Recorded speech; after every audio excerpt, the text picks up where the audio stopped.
Who raised you more? Your parents, your grandparents, or someone else? I never thought I would learn that my parents had handed my brother a house not from a thoughtful conversation or even a quiet family announcement, but in the middle of a Sunday dinner where everyone else seemed to know the punchline except me. My fork was halfway to my mouth when my mother, in that cheerful tone she reserves for unveiling surprises, clinked her glass and said, "We just couldn't wait any longer to tell you all. We gave Kyle a house." At first, I laughed, thinking it was some kind of joke, because my brother has never been the type to save money, let alone handle the responsibility of a mortgage. But when my father raised his glass too, beaming like he had just brokered world peace, I realized they were serious. The room buzzed with congratulations, my aunts clapping, my cousins nudging Kyle with playful envy, while I sat there frozen, the only person in that dining room who seemed to notice how strange it was that my brother, who can barely keep a job longer than a few months, was being rewarded like he had just solved cancer. Kyle leaned back in his chair, smirking at me across the table, and when he lifted his wine glass and said, "Finally, someone recognizes real potential," I felt a sharp heat rise in my chest. My parents chuckled as if his arrogance was charming, and then my mother turned to me with that patronizing smile that I have known my entire life. She said, "Sweetheart, you don't need something like this. You've always been the responsible one. You'll figure things out." The words felt like a slap, not because they were new but because of the casual way she dropped them in front of everyone, as though labeling me the reliable child was not only my permanent role, but also my consolation prize. I thought about the years I had spent paying my own way, working double shifts during college because the supposed college savings account wasn't as big as we thought. I thought about the time I asked for a small loan to help with my first apartment deposit and my father said, "It builds character to do it on your own." And now here I was, listening to them celebrate the fact that they had written a check large enough to put Kyle in a 3-bedroom house in the suburbs, while my achievements were reduced to a personality trait. Dinner dragged on, every laugh and toast hammering the message deeper into my skull. My brother basked in the spotlight, bragging about how he was already planning to remodel the kitchen, though everyone at that table knew he had never so much as changed a light bulb without calling for help. I noticed my father's hand on Kyle's shoulder, firm and approving, while the only time his eyes met mine was when he asked if I had tried the roast. The dissonance of it all made my head ache. By dessert, I had plastered a smile on my face, the kind of tight-lipped expression that kept people from asking if something was wrong, but inside I was chewing on a question that grew heavier with every passing minute. Why him and why not me? When the dishes were cleared and relatives trickled out, my parents asked me to stay behind. I thought, for a split second, that maybe they had sensed my quiet anger and were about to explain, maybe even offer some kind of balance to the scales. Instead, my father closed the dining room doors and lowered his voice like he was about to share a family secret. He said, "There's something else we need to talk to you about. Not tonight, but soon." My mother nodded, her expression unusually serious, and added, "We're going to need your help with something important." The words hung in the air like a storm cloud, vague and foreboding, and though I tried to press them, they waved me off with the promise that we'd sit down in the next few weeks. I left the house that night with a smile still plastered on my face, but my mind racing, because whatever they wanted from me, I had a sinking feeling it wasn't going to be anything small. As I drove home, gripping the steering wheel tighter than necessary, the thought drilled into my head. They had given my brother a house, but now they needed me for something. And if experience had taught me anything, it was that when my parents asked for help, it usually meant cleaning up Kyle's mess. I lay awake that night staring at the ceiling, replaying the smug look on my brother's face as he raised that glass, the way my mother dismissed me with a smile, and the heavy implication of my father's words. The house was only the beginning. Whatever favor they wanted from me was still coming, and deep down, I already knew it was going to cost me more than I was willing to give. They waited a week, which felt theatrical, as if they needed time to rehearse their lines and arrange the props, and when my mother finally called with the bright suggestion that we grab coffee and talk like adults, I already knew the script would have a generous role for my patience and a tiny role for my dignity, because that is how these family productions usually go when Kyle is the headliner and I am the stagehand who keeps the lights from catching fire. We met at a place my mother loves because they serve pastries big enough to be called landmarks, and after 2 minutes of pleasantries about the weather and the barista's new haircut, she lowers her voice and says they have a small favor, nothing dramatic. Just a little help to make sure everything with the house stays smooth for my brother, and before I can ask what smooth means, my father leans in with the solemn face he uses for tax season and funerals and says they want me to co-sign a consolidation loan so Kyle can clean up a few debts and start fresh like a responsible homeowner. I laugh the way you laugh when someone tells you the pet snake they couldn't keep in its terrarium is now babysitting the neighbor's toddlers, because the image is so upside down it rattles your sense of physics, and I ask what a few means. And my father slides a folder across the table like it contains modern art instead of a financial bonfire. Inside are statements that read like a tour of poor decisions, credit cards with limits stretched like old elastic, a car lease that looks more like a donation to a dealership than transportation, a list of late fees that could fund a modest vacation, and an ominous letter from a tax office that does not write love notes. My mother waves a hand as if shooing away a fly and says it is not as bad as it looks. People make mistakes. He has had a rough stretch with work. The market is tough. The city is expensive. And wouldn't it be better for the family if we just centralized the mess into one neat monthly payment under a loan with my name on it, so the interest is friendlier and the bank feels calmer, because banks, like grandmothers, prefer the company of children who sit up straight and do their homework. I can feel the old script settling over my shoulders, the one where I am praised for being careful and then volunteered as collateral, and I say, as evenly as I can without cracking a mug, that co-signing is a life raft that sinks the person who throws it, and if Kyle needs a fresh start, he can start with a budget and a job he keeps longer than a haircut. They pivot to guilt the way dancers pivot to a familiar step when the music stumbles. My mother talks about family loyalty and how this is what siblings do when one of them is struggling, and my father offers the most backhanded compliment in the world by saying he has always admired my discipline, which, translated out of parent speak, means I can absorb the impact better because I have habits and savings and the ability to breathe through chaos without making a scene. I try humor because sometimes humor is the thin wire that keeps the bridge from shaking, so I say I am honored to be elected treasurer of the Titanic, but I prefer assignments that do not require me to rearrange deck chairs while the band plays. And my mother grimaces because she hates when I go metaphorical, which is funny because I learned metaphor from her.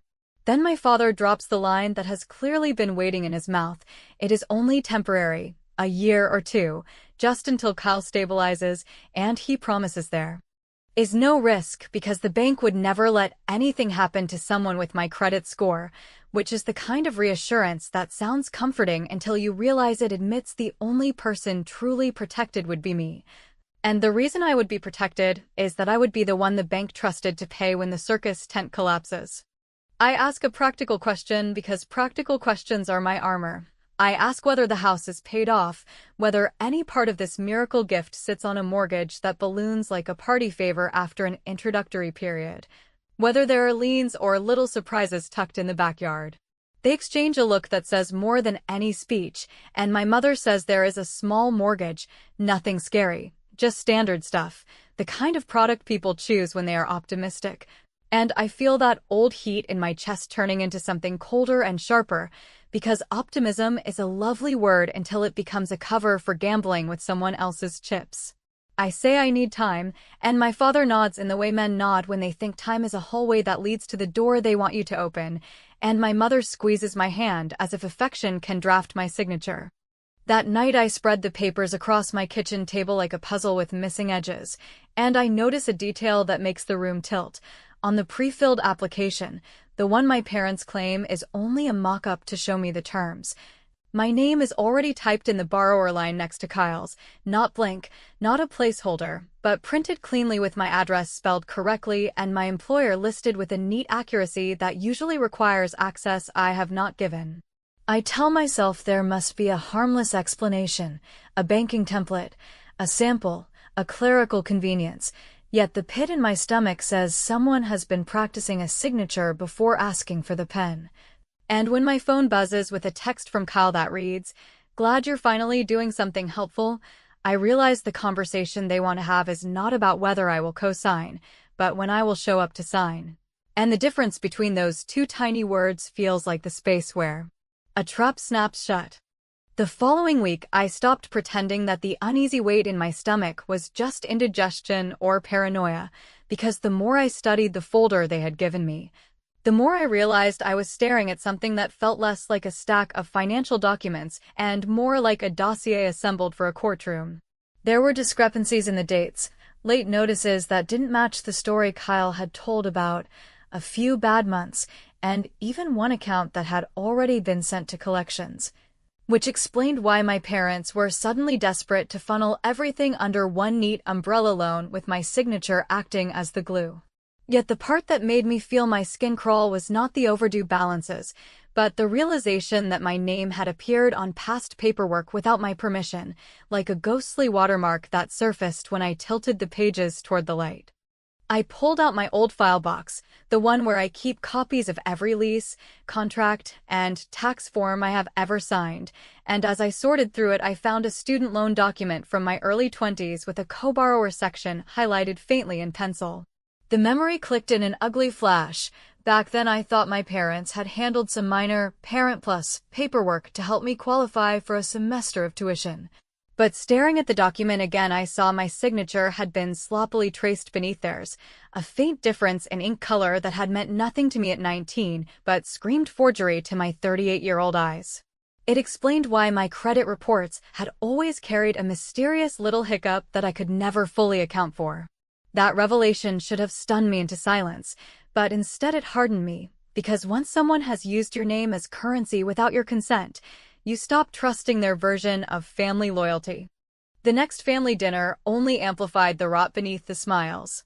Kyle swaggered in wearing a designer watch that clearly hadn't come from a clearance rack, and he dropped hints about a weekend getaway to Vegas, which seemed a strange priority for a man supposedly buried under debt. I watched my parents beam at him as though he were a soldier returning from war rather than a grown man treating adulthood like a scratch-off lottery ticket, and when I asked casually if he was enjoying his new house, he laughed in a way that tightened the knot in my chest. He said, "Oh, I'm barely there. I'm renting it out to some friends from work. Easy money." The words slipped out like a confession he didn't even care to hide, and the room froze only for me, because my parents simply nodded approvingly as if that was a clever business strategy rather than proof that the so-called gift had turned into a cash cow while they pressured me to carry his financial dead weight. I sat there chewing through roast chicken that tasted like cardboard, every bite sour with the knowledge that not only had they handed him a house, they had let him turn it into an income stream, while my role was apparently to serve as guarantor when his gambling and laziness inevitably caught up to him. The absurdity made me want to laugh, but the anger sat heavier than humor could lift. I wondered if anyone else at that table noticed how lopsided the balance of affection and responsibility had become, or if the favoritism was so normalized they had stopped registering it as anything unusual. My aunt asked me how work was going, and when I answered, Call interrupted to say, "She's just bitter because I got the big prize." He grinned with his teeth bared, and the room chuckled as though it were harmless sibling rivalry, but I felt the words slice deeper because they were not just a joke. They were a declaration of the hierarchy my parents had quietly built over decades. That night, alone in my apartment, I replayed their voices and their laughter until it felt like a drumbeat behind my eyes. I remembered the Christmas when I was 15 and got a practical winter coat while Kyle got a shiny new bike. The summer when I begged for help with college books and was told to work more hours while he was handed money for a new car stereo. The Thanksgiving when he left early to go drinking with friends and my parents excused it as just Kyle being Kyle. It had always been there, the favoritism, the indulgence, the quiet shifting of burdens onto me under the guise of maturity. But now the stakes were not hand-me-down coats or forgotten birthday cakes. The stakes were my financial future, my credit, my ability to stand on my own 2 feet without being dragged down by the man who had never learned to walk without someone else carrying him. I poured a glass of wine and spread the documents across the table again, tracing the numbers with my finger until I could practically feel the weight of the debt pressing down on me. The more I looked, the more certain I became that this wasn't a request for help, it was a trap dressed in the language of duty. A carefully crafted guilt trip designed to make me sign away years of my life for someone who had never once taken responsibility for his own actions. And as I stared at Kyle's smug text on my phone, bragging again about how I was finally doing something useful, I realized something had shifted permanently inside me. I was done being the stagehand. I was ready to write my own script, one where I didn't just say no, but where I found a way to turn the entire performance upside down. The question that pulsed in my head as I went to bed wasn't whether I would cosign, it was how far my parents had already gone behind my back and how many more forged signatures or secret deals might be waiting in the shadows, ready to detonate if I didn't uncover them first. And that thought kept me awake until dawn, staring at the ceiling, already planning the moves I would make next. I woke up the next morning with the kind of cold focus that usually visits me only during tax season or when my smoke alarm decides to audition at 3 in the morning. Because once I crossed the line from hurt to strategy, one felt something settle in my bones that said I would rather take a punch than sign a paper that handcuffed me to my brother's chaos. So I brewed coffee strong enough to take pain off a porch and began with the unglamorous work that wins fights before they start, which is to say I opened tabs, called offices, and asked boring questions in a patient voice until the gears of bureaucracy began to turn in my favor. At the county recorder's office, I learned the house deed listed my parents and Kyle together, which fit the performance they had staged. Yet the mortgage structure was not a simple fixed rate, but a cheerful hybrid with a teaser period that would mature into something with teeth, and buried in the addenda was a reference to a home equity line that smelled suspiciously like a safety valve disguised as a present, a detail that told me the gift had always been a lever and I was supposed to be the counterweight. The homeowner association bylaws, which I obtained from a very talkative board secretary who loves nothing more than a rule followed to the letter, included a neat clause forbidding short-term rentals and informal subletting arrangements. Language that could have been written by a fairy godmother who had watched Kyle's life and grown tired of his improvisations, so I highlighted the relevant lines and filed them mentally under future pressure points. I requested my full credit reports, not the pretty summaries banks send when they want to sell you a card, but the dense ones that read like a novel with footnotes. And I placed an initial fraud alert because even if I could not yet prove how my name had landed on past forms without my knowledge, I could at least plant a flag that said any new attempt to use my identity would set off a squeal loud enough to wake the neighbors.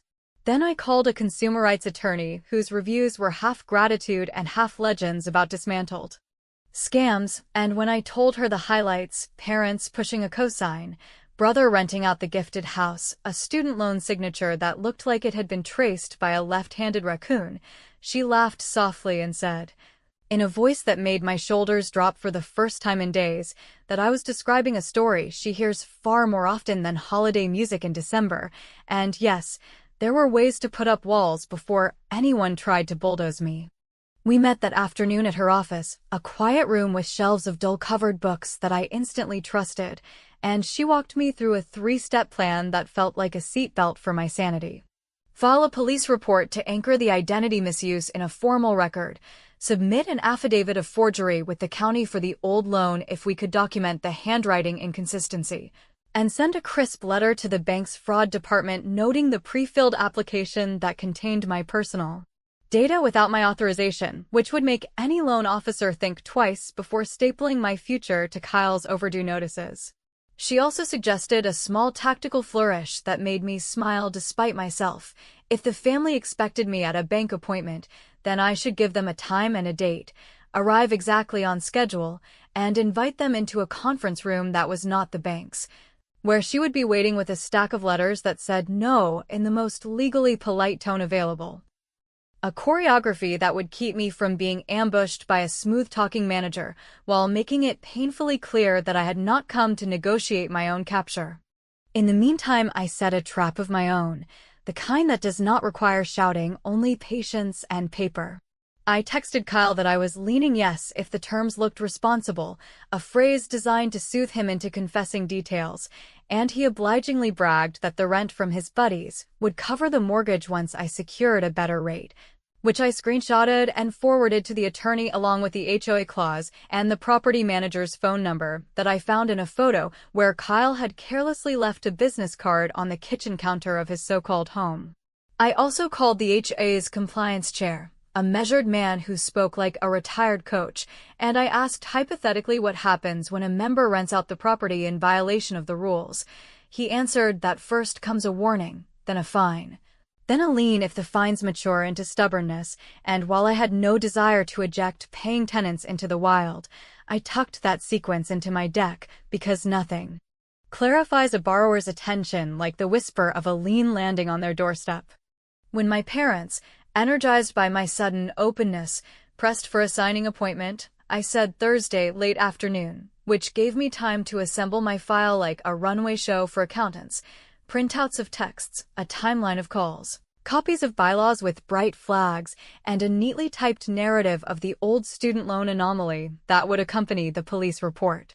I admit I took a small, selfish pleasure in choosing a blazer that means business and lipstick that means I am not here to be handled, and as I walked into the building, mercifully not the bank, but a suite of professional offices with polite lighting, I felt a steadiness I had not known since the night the roast tasted like cardboard. My parents were already there, expectant and nervous in equal measure, Kyle trailing behind with the lazy grin he reserves for casino floors and family favors.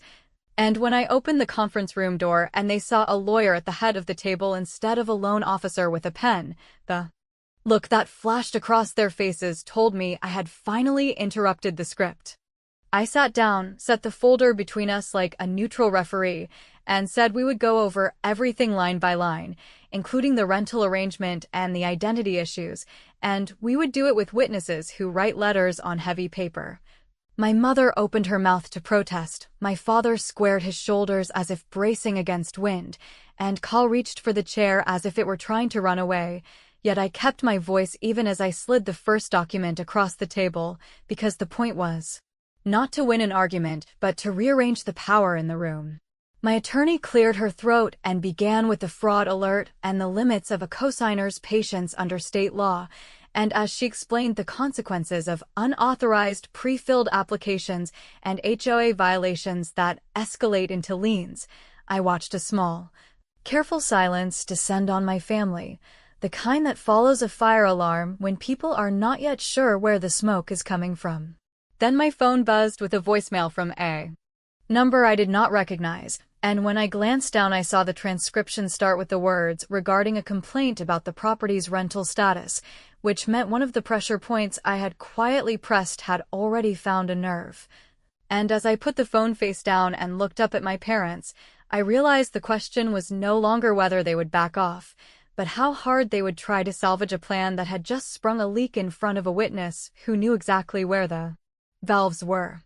The silence in that conference room after my attorney finished laying out the sequence of consequences was heavier than anything I had ever felt in a family setting, because it was no longer about raised voices or emotional manipulation.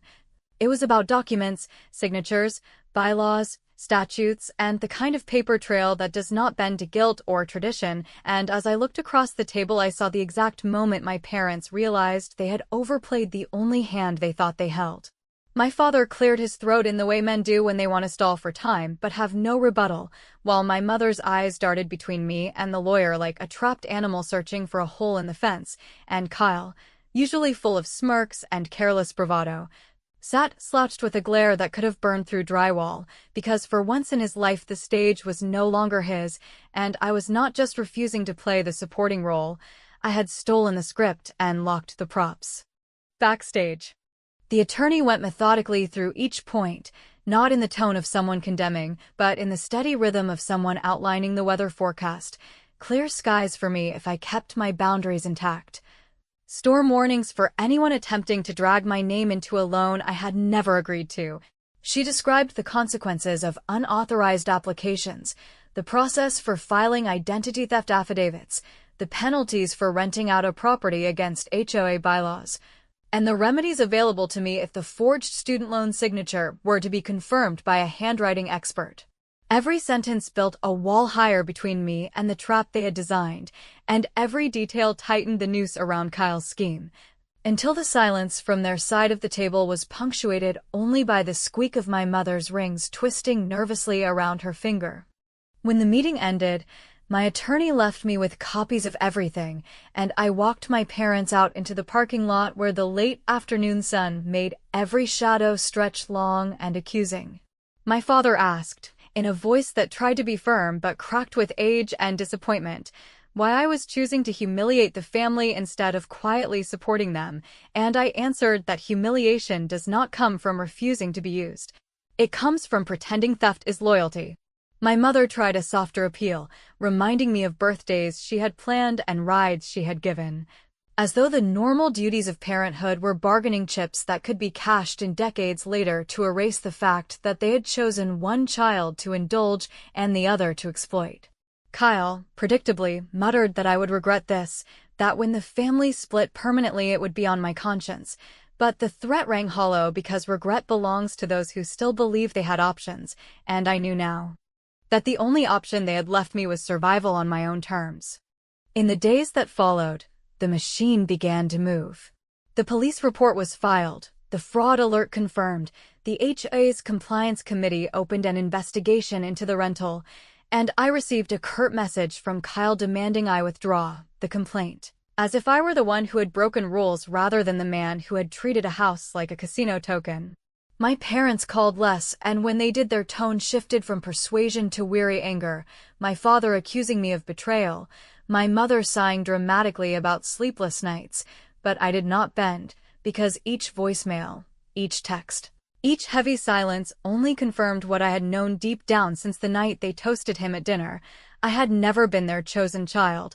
I had been their safety net, and once I cut the ropes, the fall was theirs to endure. The foreclosure notice came faster than even I expected, a sterile envelope that arrived on a Wednesday morning and carried with it the confirmation that without me as the guarantor, the fragile balance of their plan collapsed in on itself. Kyle lost the house he had never really lived in, his tenants scattered, and the income stream dried up like a puddle in August. My parents, left with the echoes of their favoritism and the weight of debts they could no longer shuffle, grew quieter, retreating into the kind of silence that is part shame and part stubborn refusal to acknowledge defeat. I did not gloat publicly, but privately there was satisfaction, the clean, sharp satisfaction of knowing I had not only escaped the trap, but dismantled it piece by piece until it could no longer be rebuilt. And yet, in the quiet moments when the adrenaline faded, I found myself circling the same thought. What do you do with the remnants of a family that has shown you, in black and white contracts and notarized affidavits, that their love has conditions and their loyalty has a price tag? I did not cut them off entirely, not yet, but I created distance, a deliberate gap that meant their calls went unanswered more often than not, and when I did speak to them I kept my words measured, polite, and free of any promise. I did not tell them everything, not about the final safeguard I had put in place with my lawyer, a clause that ensured any future attempt to use my information would trigger an automatic notification to me, because sometimes power lies not in confrontation but in the quiet knowledge that you are protected while others do not realize they are exposed. So when I think back now to the night of that family dinner, the smug grin on my brother's face, the casual dismissal in my mother's tone, the pride in my father's eyes as he raised his glass, I no longer feel the raw burn of betrayal. Instead, I feel something calmer, a recognition that they handed me their playbook when they underestimated me, and I chose to rewrite the ending in a way that kept me standing. Whether they ever understand the difference between help and exploitation, between loyalty and submission, is no longer my concern. The story they wrote for me ended the moment I refused the pen, and whatever comes next is mine alone to decide.